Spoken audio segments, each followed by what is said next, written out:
Hi friends, ಎಲ್ಲರೂ ಹೇಗಿದ್ದೀರಾ? ನಾನು ಚೆನ್ನಾಗಿದ್ದೀನಿ. ನೀವು ಕೂಡ ಚೆನ್ನಾಗಿದ್ದೀರಾ ಅಂತ ಅಂದ್ಕೊಂಡಿದ್ದೀನಿ. ಫಸ್ಟ್ ಟೈಮ್ ನನ್ನ ಚಾನಲ್ನ ನೋಡ್ತಾ ಇದ್ದರೆ ಪ್ಲೀಸ್ ನನ್ನ ಚಾನಲ್ನ ಸಬ್ಸ್ಕ್ರೈಬ್ ಮಾಡ್ಕೊಳ್ಳಿ, ಲೈಕ್ ಮಾಡಿ, ಕಾಮೆಂಟ್ ಮಾಡಿ ಮತ್ತು ಶೇರ್ ಮಾಡಿ. ಇವತ್ತು ನಾನು ಮಧ್ಯಾಹ್ನದ ಊಟಕ್ಕೆ ಬಸ್ಸಾರು ಮಾಡ್ತಾಯಿದ್ದೀನಿ. ಅಲಸಂದೆ ಕಾಳು ಮತ್ತು ಹುಳ್ಳಿಕಾಳು ಹಾಕಿ, ಹಲಸಿನಕಾಯಿ ಅಂದರೆ ಹಲಸಿನ ಹಣ್ಣು ಇರುತ್ತಲ್ಲ, ಅದೇ ಥರ ಕಾಯಿ ಕೂಡ ಬರುತ್ತೆ, ಅದನ್ನು ಕೊಚ್ಚೆಕಾಯಿ ಕೂಡ ಅಂತ ಅಂತಾರೆ ನಮ್ಮ ಕಡೆ. ಅದನ್ನು ಹಾಕಿ ಬಸ್ಸಾರು ಮಾಡ್ತಾಯಿದ್ದೀನಿ. ಬನ್ನಿ ಹೇಗೆ ಮಾಡೋದು ನೋಡೋಣ. ಮೊದಲನೇದಾಗಿ ಒಂದು ಕುಕ್ಕರ್ಗೆ ಅಲಸಂದೆ ಕಾಳು 1 ಲೋಟ ಮತ್ತು ಹುಳ್ಳಿಕಾಳು 1 ಲೋಟ ಮತ್ತು ಒಂದು ಸಣ್ಣದು ಹಲಸಿನಕಾಯಿನ ಕಟ್ ಮಾಡಿ ಇಟ್ಕೊಂಡು ಅದಕ್ಕೆ ನೀರು ಸೇರಿಸಿ ಉಪ್ಪು ಹಾಕಿ 3 ವಿಷಲ ಕೂಗಿಸಿ ಎತ್ತಿಟ್ಕೊಳ್ಬೇಕು. ಅದಾದಮೇಲೆ ಒಂದು ಮಿಕ್ಸಿ ಜಾರ್ಗೆ ಈರುಳ್ಳಿ, ಬೆಳ್ಳುಳ್ಳಿ, ಟೊಮೊಟೊ, ಕಾಯಿ, ಕೊತ್ತಂಬರಿ ಸೊಪ್ಪು, ಜೀರಿಗೆ, ಮೆಣಸು ಎಲ್ಲ ಹಾಕಿ ಖಾರನ ರುಬ್ಬಿ ಎತ್ತಿಟ್ಕೊಳ್ಬೇಕು. ನೋಡಿ, ಇವಾಗ ನಾನು ಬೇಯಿಸಿಟ್ಕೊಂಡಿರೋದನ್ನ ಸಪ್ರೇಟ್ ಮಾಡಿ ಇಟ್ಟಿದ್ದೀನಿ. 3 ವಿಷಲ್ ಕೂಗಿಸ್ಕೊಂಡು ಸಪ್ರೇಟ್ ಮಾಡಿ ಎತ್ತಿಟ್ಕೊಂಡು ಅದಕ್ಕೆ ಒಗ್ಗರಣೆ ಹಾಕ್ತಾಯಿದ್ದೀನಿ.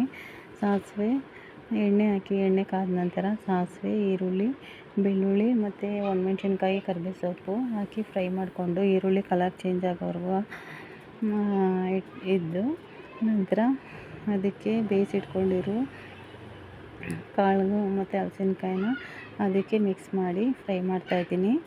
ಇದಕ್ಕೆ ಬೇಕಂದರೆ ನೀವು ತೆಂಗಿನಕಾಯಿ ತುರಿ ಕೂಡ ಹಾಕ್ಕೊಳ್ಬೋದು. ನಾನು ಹಾಕಿದ್ದೀನಿ ನೋಡಿ, ತುಂಬ ಚೆನ್ನಾಗಿರುತ್ತೆ. ಇದು ಮುದ್ದೆಗೆ ಅನ್ನಕ್ಕೆಲ್ಲ ಚೆನ್ನಾಗಿರುತ್ತೆ.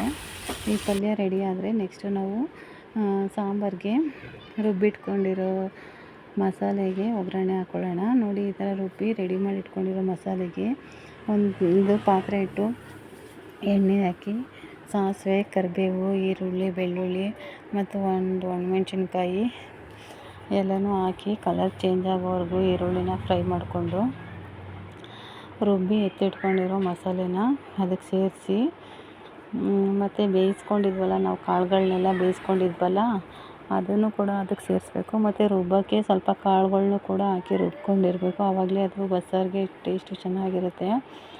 ಅದೆಲ್ಲ ಹಾಕಿ ಮಿಕ್ಸ್ ಮಾಡಿ ಖಾರನ ಹಾಕಿ ರುಚಿಗೆ ತಕ್ಕಷ್ಟು ಉಪ್ಪು ಹಾಕಿ ಅದನ್ನು ಚೆಂದಾಗಿ ಬೇಯಿಸ್ಕೊಂಡು ಎತ್ತಿ ಇಟ್ಕೊಳ್ಬೇಕು. ನಿಮ್ಗೆ ಎಷ್ಟು ನೀರು ಬೇಕೋ ಅಷ್ಟನ್ನು ಸೇರಿಸ್ಕೊಳ್ಳಿ ಮತ್ತು ರುಚಿಗೆ ತಕ್ಕಷ್ಟು ಫಸ್ಟೇ ನೀವು ಕಾಳಿಗೆ ಸ್ವಲ್ಪ ಉಪ್ಪನ್ನು ಸೇರಿಸಿರ್ತೀರಲ್ವ, ಅದಕ್ಕೋಸ್ಕರ ನೀವು ಸಾಂಬಾರಿಗೆ ನೋಡಿ ಉಪ್ಪು ಹಾಕ್ಕೊಳ್ಳಿ.